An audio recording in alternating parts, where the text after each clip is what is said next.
ओ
सहनाववतु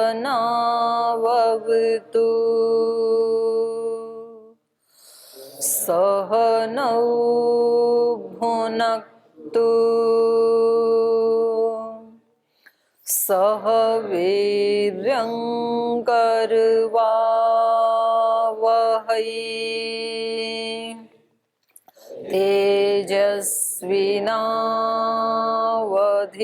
तेजस्विनावधीतमस्तु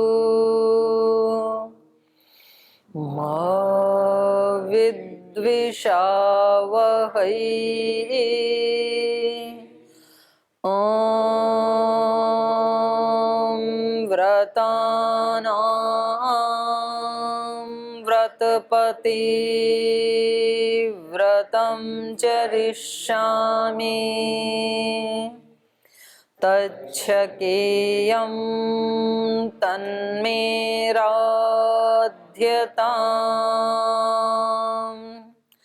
इदमहमनृतात् सत्यमुपैमि। ॐ शान्ति शान्ति शान्तिः।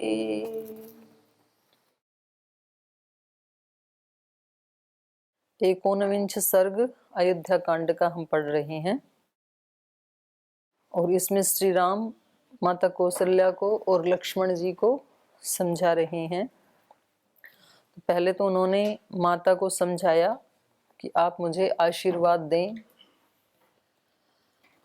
क्योंकि आपके आशीर्वाद के बिना मैं जाना नहीं चाहता हूँ और पिता की आज्ञा को टाल नहीं सकता हूँ, तो जाना जरूर पड़ेगा, लेकिन आप मुझे आशीर्वाद दे करके भेजें, प्रसन्न होकर के भेजें।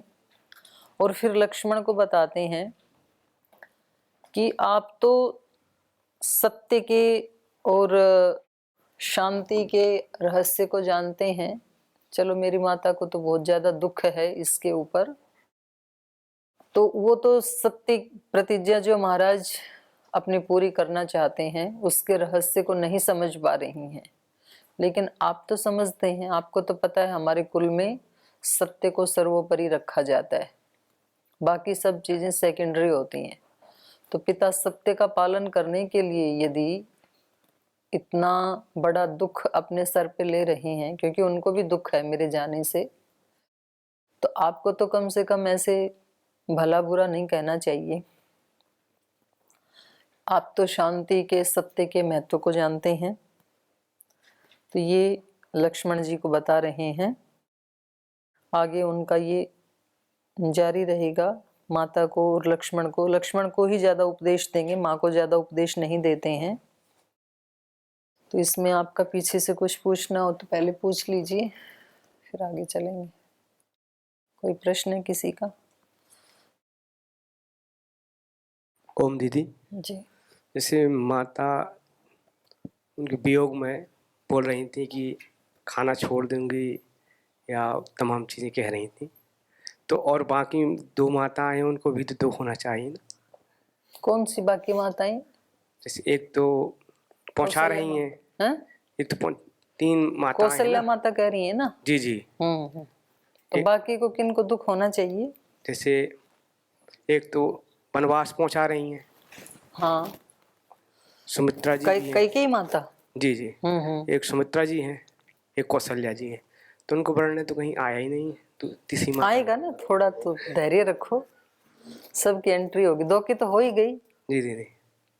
कई कई की तो सबसे पहले हुई है, कौशल्या माता की हो गई, तीसरी की भी होगी।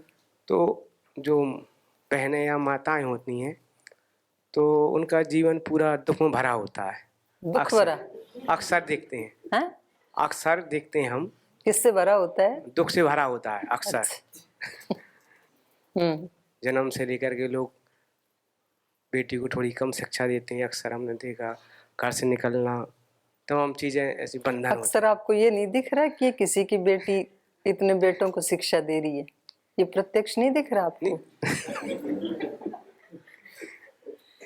पुरानी रीति के अनुसार दीदी, अच्छा, चलो ठीक है। कुछ पुरानी रीतियों, कुछ माताएं हुई हैं, अहिल्याबाई, रानी लक्ष्मीबाई, लेकिन बहुत हुई हैं, गुमनाम हैं। जी दीदी। वेद की भी ऋषिकाएं हुई हैं बहुत सारी, उनके नाम पे सूक्त हैं। चलो आप अपना प्रश्न पूरा करो। तो इसी विषय में है कि तीसरी माता का नाम नहीं आया, इसलिए ही पूछ रहे थे। किसी माता का नाम तीसरी नहीं? माता का नहीं आया था अभी। ना ना, आएगा वो आएगा तीसरी माता का तो। नहीं नहीं, आपने तो कुछ और पूछा था कि सभी माताओं को दुख होना चाहिए, ऐसे कुछ बोला था आपने। हाँ, जैसे तीसरी माँ का अभी भूल नाम ही नहीं गए आया अपने ना, मूल प्रश्न को। तीसरी माँ का अभी नाम नहीं आया, तो मैंने कि उनका भी तो एक। प्रायोपवेशन के बारे में कह रहे थे ना कि वो तो भोजन छोड़ रही हैं। हाँ। और बाकी की इनको इनका प्रश्न भगवान याद दिलाना पड़ रहा है। भगवान राम के प्रति इतनी ज़्यादा श्रद्धा, या पुत्र के वियोग में माता जी। आपने ये कहा था कि एक माता तो देखो वन में भिजा रही हैं, हाँ हाँ। और दूसरी जो है वो उनके लिए अनशन कर रही हैं। जी दीदी। तो माँ तो एक ही जैसी होनी चाहिए, और तीसरी का तो कोई अता पता ही नहीं है कि वो कहाँ है। जी जी। ऐसे पूछ रहे थे। जी दीदी। इसी विषय में तीसरे का अभी नाम नहीं आया उसमें।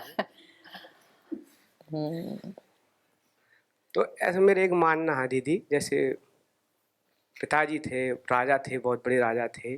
शायद भगवान राम को किसी राज्य, किसी दोस्ती तो होती है एक दूसरे राज्य में, पास में ही कुटिया बनवा देते, नहीं नहीं, वो तो वहीं भेजना ही नहीं मिलने चाहते। जाती, मिलती रहती, बीच में आती जाती रहती, शहर जाना। नहीं नहीं, उनका तो ये मकसद था ही नहीं ना, वो तो भेजना ही नहीं चाहते हैं। महाराजा दशरथ कोई अपने पुत्र से पीछा थोड़ी छुड़ाना चाहते हैं। अगर ऐसा होता तो वो तो परम प्रसन्न हो जाते, लेकिन उनके तो प्राण पखेरु ही उड़ गई। वो तो अत्यंत प्रीति करते थे, उनके तो प्राण थे श्री राम। लेकिन वो बेचारे ठीक है, उसमें बंधे हुए थे सत्य मर्यादा में। थोड़े भोले आदमी हैं महाराजा दशरथ जो है ना, थोड़े शरीफ प्रकृति के व्यक्ति हैं। थोड़ा सा उद्दंड प्रकृति का होता तो फिर तो ले लेता एक्शन। तो बस भोले भाले हैं बेचारे, धर्मात्मा व्यक्ति हैं, उन्होंने कह दिया तो मान लिया। वो तो कुछ कह ही नहीं पा रहे हैं, उनका तो हाल कितना बेहाल आपने देखा नहीं? मूर्छित हो जाते हैं, पर्यंक से गिर जाते हैं। अब ये इसके बारे में ठीक है, हम जो अच्छी चीजें हैं उनसे ये शिक्षा लें कि हम भी वैसा बने, और जो कुछ हमें ये दिख रहा है कि यहाँ ठीक निर्णय नहीं हुआ, ठीक नहीं हुआ, ये त्रुटि रह गई, तो उसके लिए हम सावधान रहें कि अपने जीवन में कभी ऐसी परिस्थिति आए तो उसको ना करें। बस इतना ही हमारा प्रयोजन है इसको पढ़ने का। बाकी तो उनकी क्या स्थिति रही होगी वास्तव में, वो तो फिर वो व्यक्ति ही जान सकते हैं जो सचमुच उसमें थे ना। बाहर से देखने वाला व्यक्ति तो अपनी दृष्टि से ही समीक्षा करता है चीजों की। अब हमारे में से हर व्यक्ति के जीवन में कुछ उसके प्रशंसक होते हैं और कुछ निंदक होते हैं, हर व्यक्ति के। ऐसा कोई भी व्यक्ति नहीं है कि जिसके सब प्रशंसक ही हों, कोई भी उसकी निंदा ना करे, कोई भी नहीं है ऐसा। कोई बिल्कुल योगी जिसको संसार से कोई लेना देना नहीं है, वो भी कहीं जंगल में भी जाकर के बैठ जाए तो उसके पास से जो गुजरने वाले लोग हैं उसमें 3 श्रेणी के लोग मिल जाएंगे। कोई उसकी प्रशंसा करने वाले मित्र प्रवृत्ति वाले हो जाएंगे, कुछ उसके भी शत्रु बन जाएंगे, कुछ उदासीन होंगे। तो ये तो संसार का रूल है, सभी के होते ही हैं। पर वास्तव में उनमें से जो प्रशंसा करने वाले हैं उनको हमारे दोष दिखाई नहीं देते हैं। पर ये थोड़ी है कि हमारे अंदर दोष होते ही नहीं है, होते ही हैं तो कुछ दोष, पर उनको दिखाई नहीं देते हैं। जो हमारे से राग करते हैं, प्रीति करते हैं, और जो हमारे से द्वेष करते हैं उनको एक गुण भी दिखाई नहीं देता, खूब सारे दोष दिखाई देते हैं। पर किसी मनुष्य में सारे के सारे दोष तो नहीं होते हैं, कुछ तो गुण होते ही हैं। भगवान ने सबको कुछ ना कुछ तो दे के भेजा ही है। तो व्यक्ति अपनी दृष्टि से दूसरे का समीक्षा करता है, पर सचमुच में वो वास्तविकता होती नहीं है। किसी के प्रति राग है तो वो उसकी समीक्षा करता है कि भाई इसके जैसा तो अच्छा कोई व्यक्ति है ही नहीं, और उसके किसी दुर्गुण को उनके सामने लाया जाए कि देखो जिसको आप बहुत आदर्श मान रहे हो उन्होंने तो ऐसे किया, तो वो उसकी भी वकालत करके उसको जस्टिफाई कर ही देगा। और किसी व्यक्ति को किसी से द्वेष है, उससे उसकी नहीं बनती है, तो वो उसके किसी गुण को ढूंढना ही नहीं चाहता है, हमेशा दोष ही बोलता है। और उसका सामने कोई गुण लाई कि देखो आप इनकी इतनी निंदा करते हो, आज तो इन्होंने कितना अच्छा काम किया, तो वो उसको भी कुछ ना कुछ निंदा उसमें निकाल के खराब बताई देगा। हमारे चित्त की जो स्थिति है उसके अनुसार हम चीजों को देखते हैं। तो हमें लगता है दशरथ जी को ऐसे होना चाहिए था, कम से कम उनको वनवास में ना भेज के, राजा था तो कोई दोस्त राजा होंगे तो आसपास ही कोई कुटिया बना देते, ये हमें लग रहा है। पर उनकी क्या स्थिति थी, अब वो मान लो कुटिया बना भी देते तो फिर कोई तीसरा व्यक्ति कहता, आपके साथ बैठे स्वामी सहदेव जी बोलते, बोले जब इनको इतना ही राग था बेटे से, कुटिया बनानी थी, तो फिर तो अपने ही राज्य में बना देते, राज्य बेशक ना देते तो रहता रहता, वो क्या करता। फिर वो अपने ही राज्य में यदि बना देते तो बोले जब इनको राम को राज्य देना ही नहीं था तो कम से कम इसको यहाँ से दूर ही भेज देते, आंख ओझल पहाड़ ओझल, यहाँ की यहाँ इनको कुटिया में रख के ये तो और ज्यादा उनका अपमान करना हो गया कि उनको यहाँ रख दिया और छोटे भाई को राज दे दिया। तो ये तो भाई संसार है, ये प्रश्न तो उठते ही रहेंगे, वो कुछ भी कर देंगे तो भी प्रश्न उठेंगे। आप कुछ भी कर लो इस संसार में तो भी आप पे प्रश्न उठेंगे। महापुरुषों ने कुछ भी किया तो भी उन पे प्रश्न उठे। एक महापुरुष बता दो मेरे को कि जिसके ऊपर किसी ने भी कोई प्रश्न ना उठाया हो।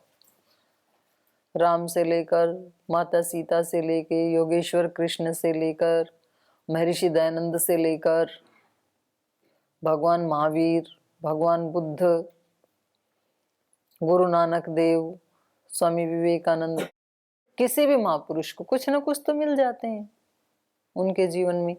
अब महर्षि दयानंद ने अपना पूरा जीवन सच्चे शिव की खोज में, सच्चे ईश्वर की खोज में लगा दिया और उसको पाया। और फिर बहुत बड़ी एक जमात थी, बोले ये भगवान का घोर विरोधी नास्तिक व्यक्ति है ये, ऐसे बोलते थे लोग। वो कहीं से जाएं तो उनके ऊपर पत्थर मारते थे। अब बताओ क्या करोगे आप।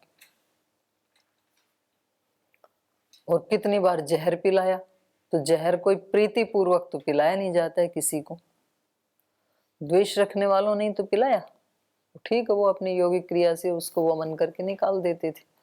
लेकिन लोगों को बुरा तो लगा ना। और एक हमारा मन है कि हम आज, जबकि हमने उनको अपनी आंखों से भी नहीं देखा पर उनके जीवन को पढ़ा, तो आज भी हमारी इतनी अनन्य श्रद्धा है कि भाई वो मनुष्य नहीं, एक देवता ही थे इस धरती के ऊपर। तो वो जैसा जिसके मन में हम बता देते हैं, भर देते हैं, और फिर जैसे हमारे संस्कार होते हैं वैसे वैसे हम चीज़ों को देखते रहते हैं। पर सबसे अच्छी बात साधक के लिए कम से कम ये होती है कि उसको अपना पता होता है कि मैं इस रास्ते पे चल रहा हूँ, मैं एक आध्यात्मिक मार्ग का पथिक हूँ, तो मुझे आध्यात्मिक जो दिव्य शक्तियाँ हैं उनसे मेरा लेना देना है। बाकी संसार की चीज़ों से, उसकी अपमान से या उसकी प्रशंसा से मेरा कोई बहुत गहरा संबंध नहीं है। तो इस रास्ते में चलते हुए मैंने कितने कदम आगे बढ़ाए हैं अभी तक, सच्ची मुच्ची। ऐसे तो चलते हुए वर्षों हो गए, पर वास्तव में आध्यात्मिकता को कितना टच किया इतने वर्षों में, और कितना जीवन चला गया और आगे लगभग कितना बचा है, ऐसे तो एक पल का भी नहीं पता। पर ठीक ठीक भी जीवन पूरा यदि जिया जाए तो 70-80-100 वर्ष लगा लो ज्यादा से ज्यादा, तो उसकी दृष्टि से कितना बचा है और अभी कितना पुरुषार्थ मैं कर रहा हूँ। और मेरा ज्यादातर टाइम अपने उत्कर्ष के बारे में सोचने में जाता है या दूसरे के दोषों को ढूंढने में जाता है। ये व्यक्ति को एनालिसिस करना चाहिए, और जो करेगा वो हंसता हुआ जाएगा, संसार से लाभ उठा के जाएगा, और बाकी नहीं करेगा तो फिर गांठ कटा के जाएगा। बाजार में जेब कट जाती है ना, लापरवाह लोगों की कट जाती है, जागरूक होते हैं वो बचा लेते हैं अपनी। तो ये संसार भी बाजार ही है एक, इसमें लापरवाह है उनकी जेब कट जाती है, फिर खाली जाओ। और जो थोड़े जागरूक हैं, समझदार हैं, तो वो थोड़ी थोड़ी देर में टटोलते रहते हैं अपने जेब को, कोई हानि तो नहीं हो रही है मेरी, और लाभ हुआ कि नहीं हुआ। तो ऐसे हमें जीवन को जीना है। तो और कोई प्रश्न है किसी का? हो गया आपका? और कोई प्रश्न है किसी का? आगे चलो, आपका है। ओम दीदी प्रणाम। दीदी मेरा प्रश्न है कि संकल्प, व्रत और उपवास, दीक्षा, इन चारों में क्या अंतर है? संकल्प का मतलब मन से है जी। दीक्षा का मतलब प्रैक्टिकल से है। संकल्प तो मन से लिया, फिर उस काम को किया, ये हो गया दीक्षा। और क्या बोला आपने? व्रत और उपवास। व्रत का संबंध भी हृदय और मन से ही है, तो वो संकल्प और व्रत एक ही कैटेगरी के हैं जी। एक ही अर्थ है उनका। और चौथा क्या बोला? उपवास। उपवास तो होता है उसके निकट बैठना, उपवास या उसको ध्यान, उपासना, निकट बैठना उपवास का मतलब होता है। तो जैसे हम कुछ दिनचर्या नहीं में खाते हैं उसको हाँ। भी उपवास कह देते हैं। जी। तो वो उपवास नहीं, वो तो अनशन है।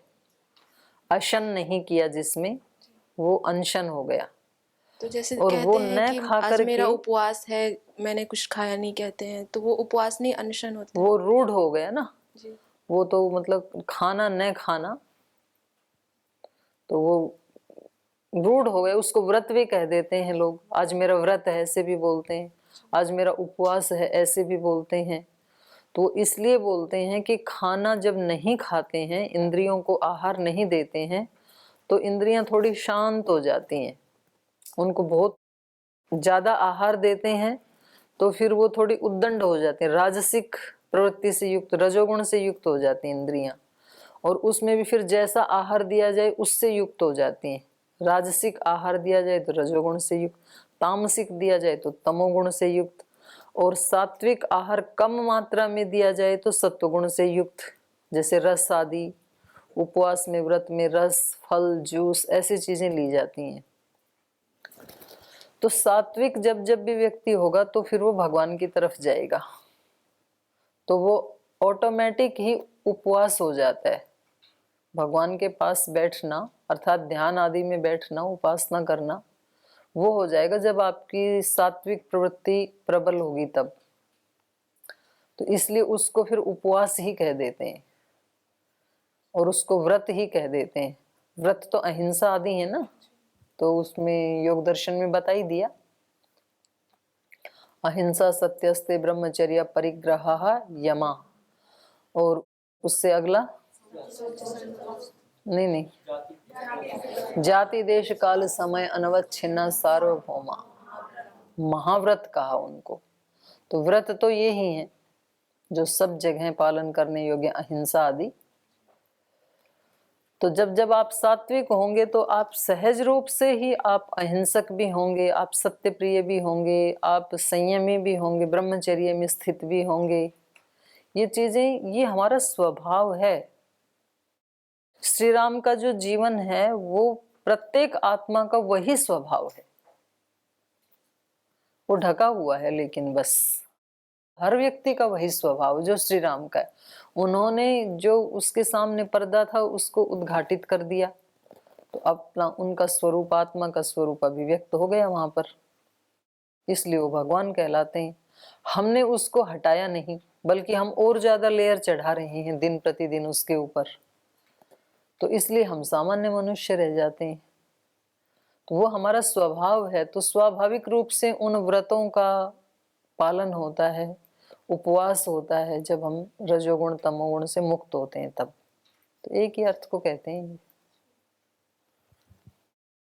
चलिए, तो ये समझा रहे हैं लक्ष्मण को, मम मातु महद दुखम अतुलम शुभ लक्षण अभिप्रायम अविज्ञेय सत्यस्य शमस्य च। माता तो गहरे दुख से डूबी हुई हैं, हे शुभ लक्षण वाले लक्ष्मण।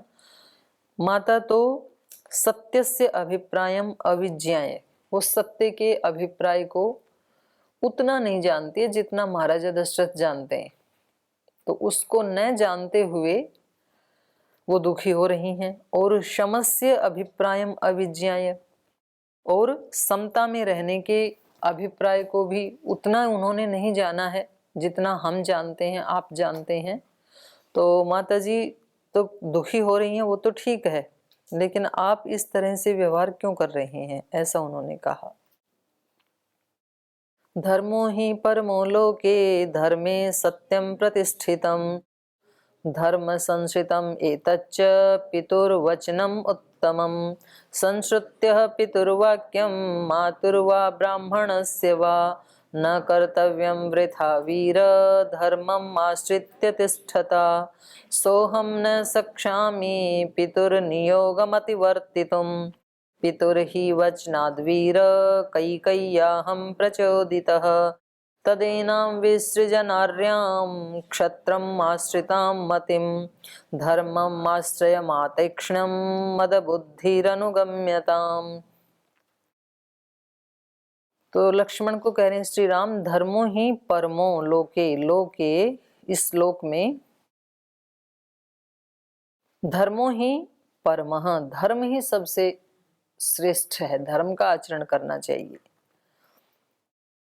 धर्मो ही लोके परमो, धर्मे सत्यम प्रतिष्ठितम, और धर्म में ही सत्य प्रतिष्ठित है।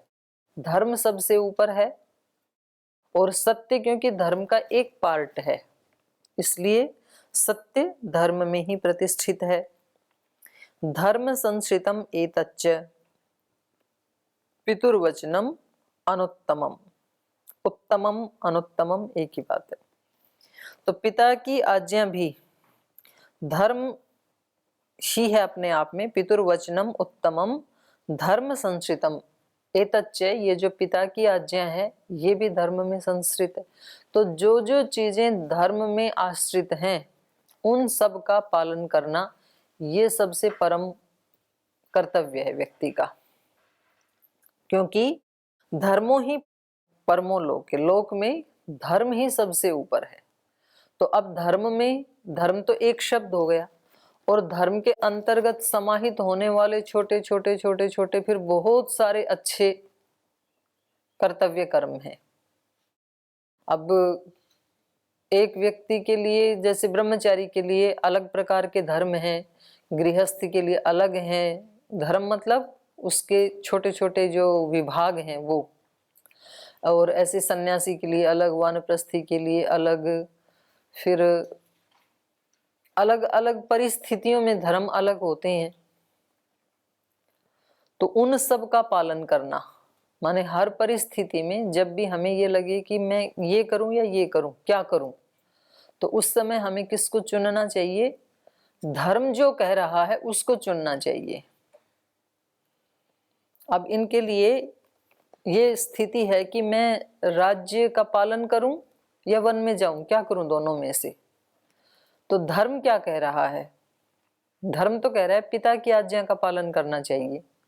तो फिर इन्होंने राज्य को छोड़ दिया, धर्म को सबसे ऊपर रखा। और धर्म में भी फिर दो धर्म आ गए अब इनके सामने। पिता कह रहे हैं वन में जाओ, माता जी कह रही हैं मत जाओ। तो अब कौन से धर्म का पालन करेंगे? माँ के धर्म से भी ऊपर वाला जो धर्म है, जब दो तीन धर्म हमारे सामने आ जाएं कि मैं क्या करूं, तो उन तीनों चारों धर्मों में भी जो सबसे ऊपर वाला धर्म है, फिर उसका अनुष्ठान करना चाहिए व्यक्ति को। भगत सिंह को देश की रक्षा के लिए उनको देश की सेवा भी करनी थी, अंग्रेजों को बाहर निकालना था, पूरे देश को आज़ादी दिलानी थी। इधर माताजी भी ये चाहती थी कि जैसे सबके पुत्र सुख देते हैं ऐसे उनका पुत्र भी सुख दे। तो अब दो धर्म आ गए ना सामने। माँ की प्रसन्नता के लिए कर्म करे वो व्यक्ति या भारत माँ की प्रसन्नता के लिए करे? तो अब तो आप बड़े अच्छे से बोल देंगे भारत माँ के लिए करे, क्योंकि उन्होंने वैसा किया और एक परिणाम हमारे सामने आया। लेकिन उस दिन जो कोई भी उसको देखेगा सुनेगा तो वो यही कहेंगे कि भाई आपको अपनी माँ को कष्ट नहीं देना चाहिए। वो सार्थकता तो तब आएगी कि जब आपने माँ की सेवा करने वाले धर्म से भी ऊपर किसी धर्म को अपनाया, आपने ये सोचा कि ये धर्म उससे भी ऊपर का है और फिर उस धर्म को जिया, तब तो वो पीछे वाला जो आपने दुख दिया था वो कट जाएगा। और यदि आपने पहले वाले को भी नहीं किया और ऊपर वाले को भी नहीं किया तो फिर डबल पाप भी लगेगा। दोनों ही बातें हैं। तो इसलिए आप भी सावधान हो जाना, क्योंकि माँ बाप को कष्ट तो दिया ही है आपने, यहाँ आए हैं तो इसमें तो कोई दो राय की बात नहीं। लेकिन कष्ट किस लिए दिया है? कष्ट कष्ट के लिए नहीं दिया है, कष्ट देने के लिए कष्ट नहीं दिया है, बल्कि उससे भी बड़ी कोई देश की धर्म की सेवा के लिए, कोई बड़ी उपलब्धि के लिए आपने ये निर्णय लिया है। अब यदि दूसरे वाले को प्राप्त किया तो पहले वाला बिल्कुल कट जाएगा, उसका कोई पाप नहीं लगेगा आपको। और दूसरे वाले में यदि तपस्या नहीं की, आलस से प्रमाद किया, तो आपको डबल पाप लगेगा फिर। क्योंकि एक तरफ आपने अध्यात्म धर्म को, योग धर्म को, सेवा धर्म को लजाया है। आपके जीवन को देख करके कोई भी इस रास्ते पे आने की हिम्मत नहीं करेगा। बोले देखो वो गया था कैसे बर्बाद हो गया, इसलिए मुझे नहीं सन्यासी बनना, मुझे नहीं ब्रह्मचारी बनना। तो एक तो आपने योग धर्म को बदनाम किया, सत्य धर्म को, अष्टांग योग धर्म को बदनाम किया, एक पाप। दूसरा, माता पिता को आपने कष्ट दिया, डबल लाभ। तीसरा, आपने आलस से प्रमाद के अपने संस्कार बनाई, इसलिए अपने लिए भी पाप किया, ट्रिपल पाप। तो फिर दिक्कत आएगी। तो एक धर्म को अपना करके फिर उसमें पूरी तत्परता के साथ, उसमें कोई कसर नहीं छोड़ना अपनी तरफ से, उसको व्यक्ति को सबसे ऊपर रखना चाहिए, उस धर्म को। तो श्री राम समझा रहे हैं, इस श्लोक को भी आप श्री राम के चरित्र का जो कॉलम आपने बना रखा है उसमें लिख लें। ये अच्छा श्लोक है। धर्मो ही परमो लोके। आप लोगों ने डायरी बनाई नहीं बनाई रामायण की? कोई बात आप कही जाती है तो वो आपके परम हित के लिए, आज से सभी बना लेना और उसमें अलग अलग जगह अलग अलग चरित्र लिख लो। श्री राम के चरित्र का सबसे ज्यादा इसमें आएंगे श्लोक, उसके बाद जिस जिसके भी आते जाते हैं। तो अच्छे अच्छे श्लोक जिनके चरित्र से संबंधित, वो संपत्ति होती है हमारी। विद्यार्थी की संपत्ति तो यही है, ज्ञान ही है। जैसे किसी धन के इच्छुक व्यक्ति की संपत्ति धन है, तो जहां जहां से पैसा मिल सकता है वो व्यक्ति प्राप्त करता है कि नहीं करता है? तो आप इतने भोले भाले मत रहो कि जहां जहां से हमें ज्ञान मिल सकता है वहां वहां से हम लेना नहीं चाहते हैं, तो ये प्रमाद होगा ना। फिर तो प्रमाद नहीं करना। तो आप अपनी डायरी बना लें, आज से ही कोई कॉपी बना लें, डायरी बना लें, जो भी बनाएं, तो उसमें ये श्लोक श्री राम के चरित्र में लिख लें। श्री राम के सामने इतनी विकट परिस्थिति है, एक तरफ पिता बेहोश हो रहे हैं, एक तरफ माता मूर्छित हो रही हैं, और घर में अभी सीता को तो बताया भी नहीं है उसकी क्या हालत होगी। दूसरी तरफ चक्रवर्ती साम्राज्य इनके हाथ से चला गया, और उस समय में ये व्यक्ति कह रहे हैं धर्मो ही परमो लोके। तो आप कल्पना करके देखें कि उस व्यक्ति के चित्त की स्थिति कैसी रही होगी। ऐसी विकट परिस्थिति में जिसके हृदय से ये भाव निकल रहे हैं, उसका मन कितना बैलेंस रहा होगा, कितना संतुलित रहा होगा। नहीं तो उस समय में नहीं निकलता है, आगे पीछे तो निकलती हैं ये चीजें, लेकिन उस समय तो उसी के मन से निकलेंगी जिसमें पहले से ही ये चीजें हैं, धर्म की प्रतिष्ठा है। और ऊपर से जो पढ़ा हुआ धर्म है वो अलग है, और अंदर जो प्रतिष्ठित संस्कार हैं वो बिल्कुल अलग हैं। इसकी पहचान ऐसे अवसर पे होती है फिर।